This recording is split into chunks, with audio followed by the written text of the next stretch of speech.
We're going to talk about imaginary numbers. Oh!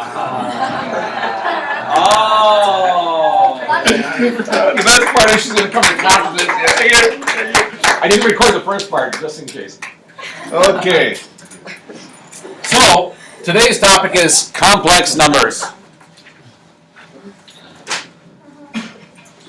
Is that Joe laughing with the high-pitched voice? No. Oh. It was Joe, yeah. Hey, Joe. It was Joe. Vote Joe. I love that. Complex numbers. Wow.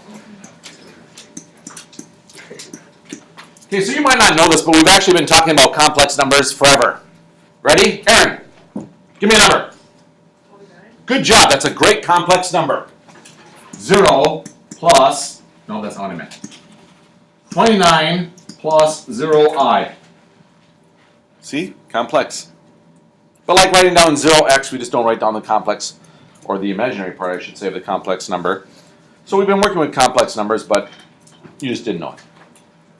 And we're going to work a little bit more with them. There's a lot of rules here. One of the important things is, in the past, we told you that you cannot take the square root of a negative number. That was a lie. It's called I. But you just weren't ready for it yet, so we're telling you today, you can take the square root of a negative number. What does it mean? Wife's checkbook. Whoops, that was on recording.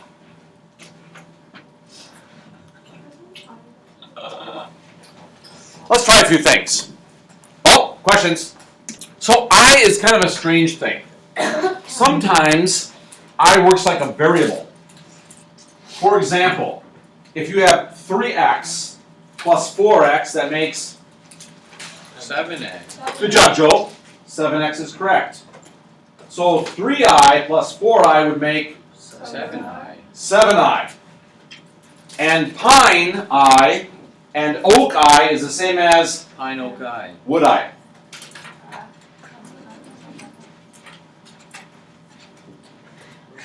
Oh my God, this is a tough crowd.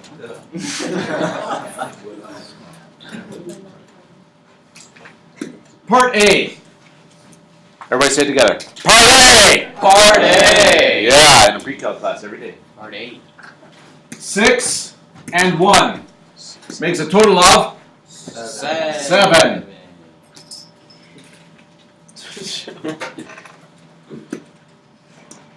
And negative 3, son of a pistol.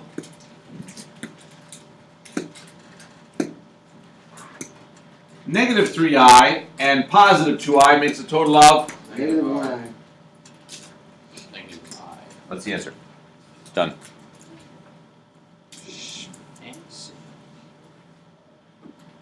Oopsie.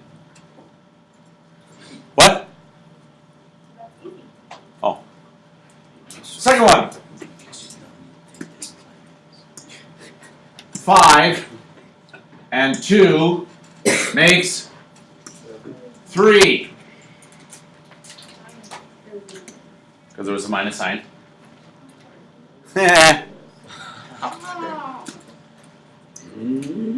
Minus I and minus 4i will give me 3i. 3i. Because don't forget about the minus sign in between. That minus sign is saying to change all of the signs in the second parentheses. Don't forget that. Very important. Next, we're going to graph complex numbers. I want you to pay close attention. This is extremely tricky. I'm going to do 4 problems, and then you're going to write yourself a note. Do not talk to anybody.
There are four main powers of I that you need to understand because every I number can be changed to one of these four. So if you know these four, that's all you need to know.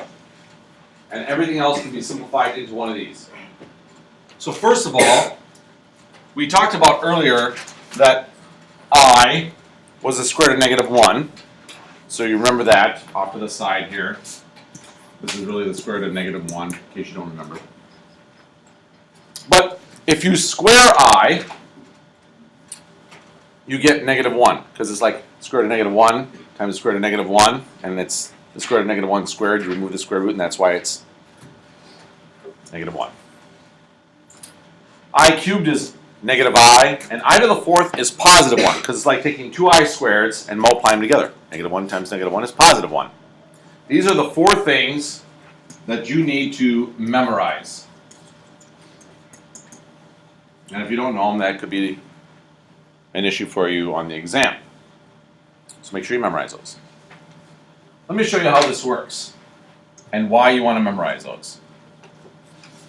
I to the 24th is like saying I4 times I4 times, how many of these do I need? I4 times I4 times I4 times I to the fourth. There are 6 of them. Why did I pick I4?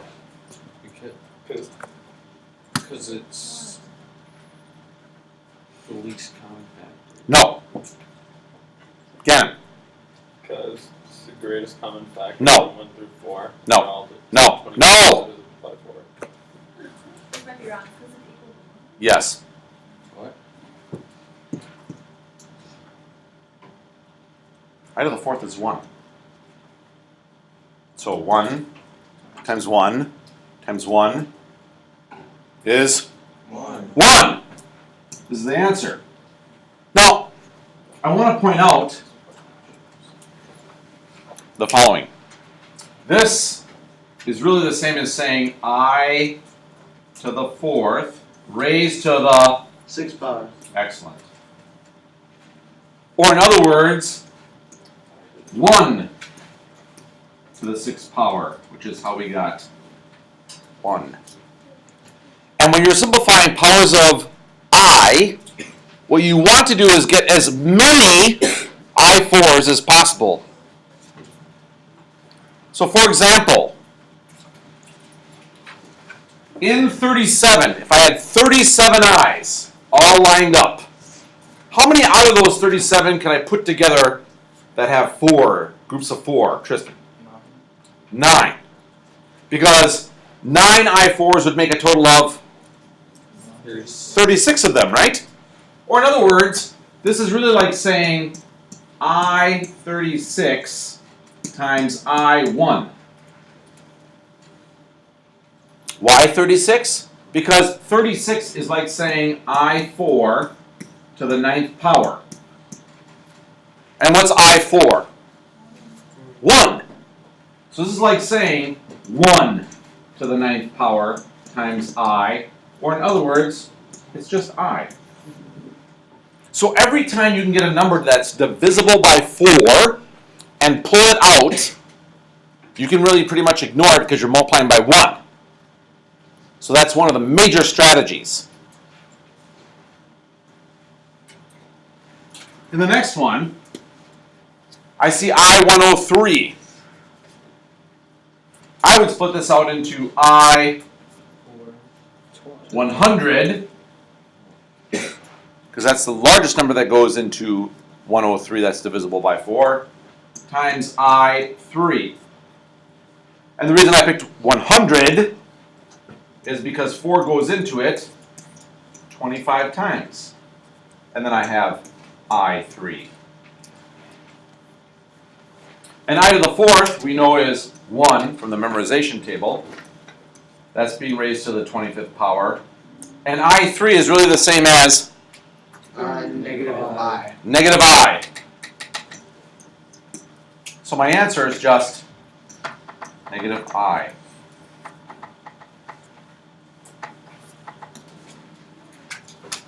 What was the big strategy that we've been talking about for the last 3 problems? 4. I4. Somehow you need to have I4 some power. Joe. Isn't it 1/5 power? Nope, sorry. Negative 5 Nope, close. Negative 5. That's exactly what Tristan said. 5.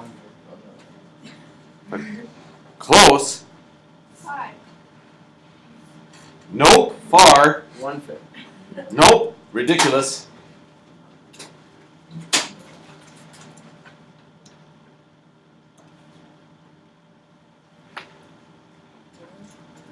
What's 4 times negative 6? Negative 24. Negative 24 plus 1 makes negative 23, which is the letter before P. So we have 1 to the negative 6 power, and 1 to any power is 1. And then we just have I. So 1 times I, or in other words, just I. AC. Pretty much just means simplify.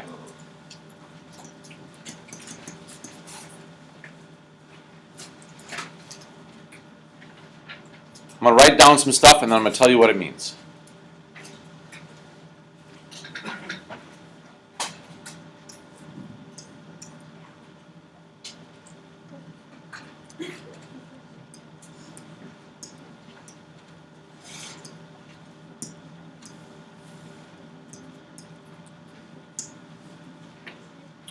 Plus the square root of 4 times the square root of 7 times the square root of negative 1.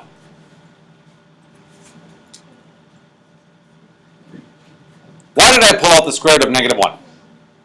Negative 28. It's I. Why did I pull out the square root of 4? That's right, because it's 2.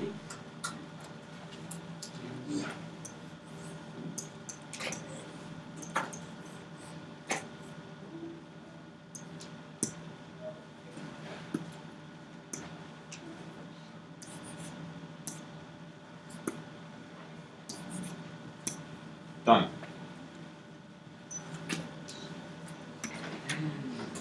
Next one.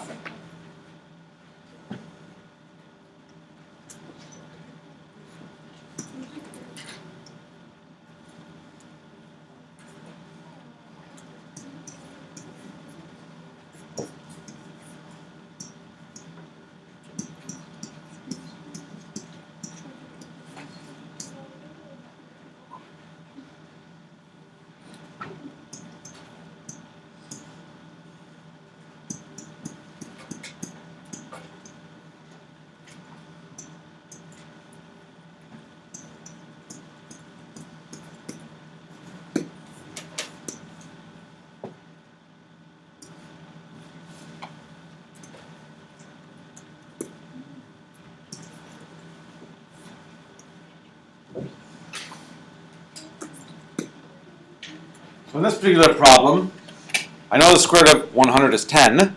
The negative just means there's an I.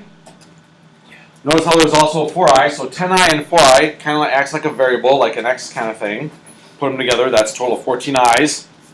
When we write down complex numbers, in the very beginning of this lesson, we talked about that you're supposed to write them as a plus bi. Or in other words, what you're doing is you're writing the real part first, and then you're writing the imaginary second.